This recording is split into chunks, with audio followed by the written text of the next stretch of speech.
مفسرین کی جب اس آیت پہ نظر آتی ہیں وہ لکھتے ہیں کہ دوست جو دنیا میں رہتے ہیں وہ کیسے دشمن بن جائیں گے. انہوں نے تقسیم کی ہے. دراصل ایک مسلمان متقین جو دوست ہوتے ہیں ان کی مثال کیا ہے اور کافروں کی مثال کیا ہے. جو بدکار اور گناہگار ہوتے ہیں، فاسق و فاجر ہوتے ہیں، وہ جو دوستی کریں گے وہ کس طرح کریں گے. یہ صبح قیامت کیوں دشمن بنیں گے؟ تو ان کی مثالیں یوں ہیں کہ جب ایک مسلمان مر جاتا ہے اور متقی رہتا ہے، یہ جب دنیا سے چلا جاتا ہے تو چونکہ یہ عذاب سے محفوظ رہتا ہے، نیکوکار رہتا ہے، اللہ کا فرما بردار بندہ رہتا ہے، اسے فرشتے اکرام سے پیش آتے ہیں، تعظیم سے پیش آتے ہیں، اس کے لیے آرام کے اسباب مہیا کیے جاتے ہیں. تو یہ بندہ اس وقت ہاتھ اٹھا کر دعا کرتا ہے، مولا کریم میں اگر آج اس مقام پہ پہنچا ہوں یہ میرے اس دوست کی برکت ہے. جب مجھ سے نماز چھوٹ جاتی وہ مجھے نماز پر اکساتا کہ بھائی آپ کی نماز چھوٹ گئی. جب میں کوئی غلط کام کرنے پہ جاتا تو وہ مجھے روکتا، بھائی یہ کام مت کرو، صبح قیامت آپ کو حساب و کتاب دینا ہوتا ہے. میں اگر کسی پر ظلم کرتا تو وہ مجھے اس بات سے روکتا. میں اگر رشوت لینے جاتا تو وہ مجھے اس بات سے روکتا کہ نہیں یہ آپ کے لیے حلال نہیں. مولا کریم میں نے وہ سب کام اس لیے چھوڑے کہ میرے دوست نے مجھے منع کیا تو میں نے آپ کی رضا کے لیے وہ کام چھوڑ دیے. آج میں اگر اس اکرام اور اس تعظیم کا مستحق ہوا تو یہ اس دوست کی وجہ سے ہوا. لہذا اے مولا کریم جب تک میرا دوست دنیا میں رہے اسے ہدایت پہ رکھنا اور اس کے لیے بھی یہی اکرام اور یہی تعظیم، یہی عزت اور یہی احترام رکھ لے. اور جب کافر دوست مرتا ہے یا فاسق و فاجر بندہ مر جاتا ہے تو وہ جب اپنے لیے سزا ہی سزا دیکھ لیتا تو وہ دعا کرتا، مولا کریم میں آج اس سزا کا مستحق ہوا، یہ میں اپنا خود نہیں ہوا، یہ اس بندے کی وجہ سے ہوا. وہ مجھے لے جاتا تھا، اپنے پیسوں سے مجھے شراب پلاتا تھا، ڈرگز کا استعمال کرواتا تھا، اس نے مجھے ان سب چیزوں کی لت لگائی. مولا کریم میں نماز نہیں چھوڑتا لیکن اس نے مجھے کاموں میں مشغول رکھا، اس نے مجھے اس چیز کی عادت بنائی، میں نے اس لیے یہ سب چیز کیے، آج میں سزا کا مستحق ہوا ہوں. مولا کریم اسے بھی مت چھوڑنا، اسے بھی سخت سزا دے دینا. تو دنیا میں ایک دوسرے پر جان نچھاور کرنے والے بندے کیسے ایک دوسرے کے دشمن ہو گئے؟ کیوں ہو گئے؟ یہ متقی نہیں تھے، یہ اچھے لوگ نہیں تھے، ان کا مطمح نظر آخرت نہ تھا. اگر ان کا مطمح نظر اخروی زندگی ہوتی تو پھر ایسا نہیں کرتے. ہائے افسوس انہوں نے نہیں سمجھا. عزیزان محترم اس بات کو آپ ذرا توجہ سے سن لیجئے کہ یہ دوستی ایک بڑی اہم چیز ہے نا. جو صبح قیامت دوست بن کے رہیں گے اور کچھ ایسے لوگ ہوں گے جو دنیا میں تو دوست رہے مگر صبح قیامت دشمن بن کے رہیں گے. حضور علیہ الصلوۃ والسلام کے ارشاد مقدس سے یہ بات سمجھ آتی ہے کہ دوستی کا اثر دین پہ ہوتا ہے.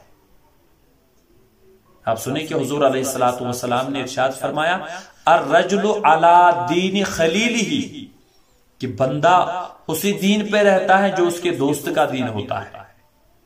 تو پھر حضور علیہ الصلوۃ والسلام نے فرمایا فَلْيَنْظُرْ مَنْ يُخَالِلْ، تو دیکھ لے دوست کسے بنا رہا ہے. جب آپ کو اسی دین پہ رہنا ہے، اسی مذہب پہ رہنا ہے، اسی نظریے پہ رہنا ہے، اسی عقیدے پہ رہنا ہے جو آپ کے دوست کا ہو، تو پھر دیکھ لو نا کس کو دوست بنا رہے ہیں. کہیں وہ یہودی تو نہیں، کہیں وہ نصرانی تو نہیں، کہیں وہ کافروں میں سے نہیں، کہیں وہ بد عقیدہ تو نہیں ہے، کہیں وہ ایسا آدمی تو نہیں ہے جو آپ سے آپ کا عقیدہ، آپ سے آپ کی تعظیم، آپ کے نظریات چھین لے. کہیں ایسا بندہ تو نہیں ہے. تو دیکھ لے کہ دوست کسے بنا رہے ہیں. تو دین میں اس کی بڑی اہمیت ہے کہ آپ دوست کسے بنائیں. تو حضور علیہ الصلوۃ والسلام نے واضح فرمایا کہ اگر دوست رکھنا ہے تو نیک کو رکھو، صالح کو رکھو، برے کو نہیں رکھو. مسلم شریف کی حدیث ہے حضور علیہ الصلوۃ والسلام نے فرمایا انما مثل الجلیس الصالح وجلیس السوء کحامل المسک ونافخ القیر، فرمایا کہ صالح دوست کی مثال عطر فروش کی سی ہے۔ صالح جو دوست ہوتا ہے، جو دوست نیک ہوتا ہے، اس کی مثال عطر فروش کی ہے۔ عطر فروش کیا کرتا ہے؟ حضور علیہ الصلوۃ والسلام نے خود ارشاد فرمایا اما ان یحزیکا، یا تو آپ کو ایسے ہی وہ عطر دے دے گا، گفٹ میں دے دے گا، تحفہ دے دے گا۔ ہمارا بھی ایک ساتھی ہے، انہوں نے عطر کمپنی خود ہی بنائی، اپنی ہے ان کی، نام تو میں نہیں لوں گا اس لیے کہ نہ جانے وہ مناسب سمجھے گا کہ نہیں، لیکن اس پروڈکٹ کا نام ضرور لوں گا کہ اس کا نام حیا نیچرلز کچھ اس طرح سا ہے کہ میں جب بھی ان کے گھر جاتا ہوں تو کبھی وہ مجھے ایسے نہیں جانے دیتا جب تک عطر کی ایک شیشی نہیں دے دیتا۔ اور جب میں نے یہ حدیث پڑھی تو اس وقت مجھے یہ یقین ہو گیا نہیں کہ وہ واقعی ہمیں صالح دوست ہے الحمدللہ، کہ حضور علیہ الصلوۃ والسلام نے فرمایا کہ جب بھی آپ اس سے ملو تو اما ان یحزیکا، تو پھر وہ آپ کو عطر تحفے میں دے دے گا۔ اب اگر تحفے میں نہیں دے گا تو کم سے کم اتنا ہے وَإِمَّا أَن تَبْتَاعَ مِنْهُ، آپ اس سے خرید لو گے، اور دونوں صورتوں میں برابر ہیں، آپ خرید لو تب بھی لگاؤ یا آپ کو وہ گفٹ میں دے دے گا، دونوں طریقے سے، دونوں طرح جب آپ کو عطر حاصل ہو جائے، آپ اپنے کپڑوں میں لگاؤ گے تو آپ سے خوشبو آ جائے گی۔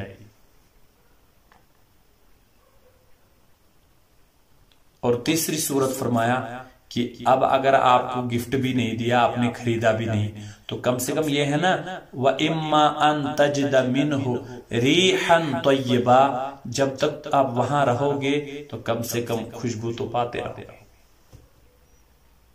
یہ صالح دوست کی مثال ہے کہ اس سے کبھی بھی آپ بدبو نہیں لے کے آؤ گے، اس سے آپ بدبو محسوس کر ہی نہیں سکتے ہو۔ خرید لو تب بھی خوشبو ساتھ میں لائے، اور گفٹ دے دے گا تب بھی ساتھ میں لائے ہو، اور اگر نہ خریدا نہ آپ کو گفٹ میں ملا تو کم سے کم جب تک وہاں ہے تو خوشبو میں رہو اور محسوس کرتے رہو۔ اور جو یہ جلیس سو ہوتا ہے، یہ آگ بھڑکانے والا اس طرح انسان ہوتا ہے جو آگ جلاتا ہے، پھونکتا ہے، اس سے کیا ممکن ہے؟ اس سے کیا پاؤ گے؟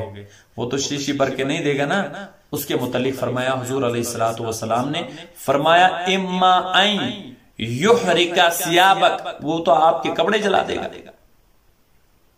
اور جب بھی جاؤ گے وہ آگ جلاتا رہے گا بھڑکاتا رہے گا، تو وہ آپ کے کپڑے ہی جلا دے گا۔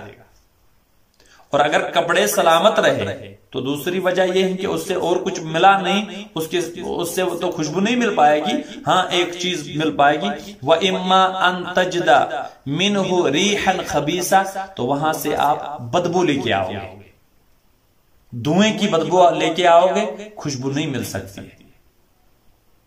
تو عزیزان محترم، ہمارا مطمع نظر اخروی زندگی ہے، ہمارا مقصود آخرت کی زندگی ہے، تو ہر اینگل سے آپ کو دیکھنا ہوگا کہ ہم جو بھی کام کریں اس میں ہماری آخرت کے لیے کیا فائدہ ہے۔ جو بھی آپ کام کریں اس میں آپ کو یہ دیکھنا ہوگا کہ اخروی زندگی کے لیے، آخرت کے لیے، اس میں ہمارے لیے کیا فائدہ ہے۔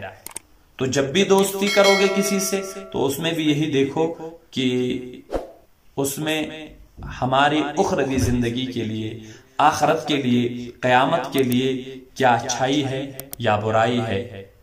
لہذا انہی الفاظ کے ساتھ میں آپ سے رخصت ہونا چاہتا ہوں کہ آپ سلامت رہیں، ہمارے لیے سلامتی کی دعا کرتے رہیں۔ السلام علیکم ورحمۃ اللہ وبرکاتہ۔